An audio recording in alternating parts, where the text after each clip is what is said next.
in the land of grills. Last night we had a big fire on the live fire, and then a neighbor helped me.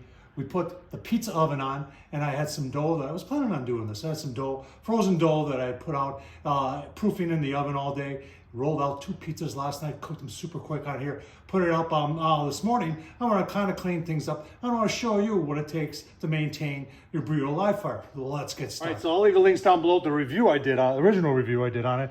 I'll leave the link down below to the pizza I did. Also did a cowboy steak ribeye on here. I'll leave the link to that one too.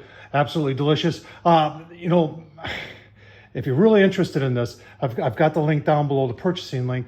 You know, and if you're just curious, you want to take a look at this website, use that link that lets the BREEO people know that, hey, you're watching because you watch Tom Horsman YouTube. While you're there, don't forget to subscribe, like, and you know what? If you appreciate everything I'm doing, buy me a beer. Super thanks. Now, last night, when we were done, you don't have to wait for this thing, you know, oh, now I got to sit out here, or I got to worry about leaving it open all night and the wind picking up and blowing sparks all over the neighborhood. So what you do is you go over to here and you close this vent. It's the vent on the bottom that allows air to come through. And then they've got a stainless steel cover that fits tight on there.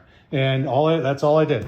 Put this on, and I didn't have to put the sides down. I left it outside overnight, and cool to the touch this morning. You don't have to worry about anything. This is pretty heavy, folks. This is not going to blow off if it's windy out. But if that concerns you, you can put a rock or two on there if you're concerned about it blowing away. Now let's talk about what we did on the inside. Now this morning, I went in there and I cleaned out. Everything was pretty much burnt. You know, so I've got a bucket. Let me show you my bucket. And it's a steel bucket that I got actually from Home Depot years ago. And that's my used charcoal bucket. When I'm cleaning out something the day after, that's where I put it. When it's full out and it's cold, then I just, if you have a garden, put it in your garden. So what I did is I cleaned this totally out. Now, some of the ash does go down below. So you've got to go down below. And this is your ash tray. So you can take and you can, like I said, if you got a garden, this is good for the garden. And I cleaned out the little bit of ash that I got down below. Cleaned it out really nice. And that's about it for that. Now let's talk about these side tables a little bit. So the side tables are plastic, and if you're wondering, yes, they do. And they're very well built, but they are plastic, probably for weight, and it makes for easy cleanup. But if you want to maintain those through the years, I have found that this 303 protectorant, and you can get this online at Amazon, or I found this at Ace Hardware, works very good. It's a non-greasy. It's not like Armor All or something like that. It doesn't leave a greasy film behind, and this will help protect the plastic years and years and years. If you watch the pizza video, you know these stones are really thick, and they're as heavy. That's why they come in 2 pieces. And really isn't much to maintain them, but if there's any debris, like I had some melted cheese that I burnt, I just use one of these stainless steel scrubbing pads. It's better than using bristles. You don't have to worry about the bristles being on there and ingesting them. So I'll just take this, and I actually take it over on the grass, and I just wipe anything off. I'll take just a dry paper towel. I never get these wet.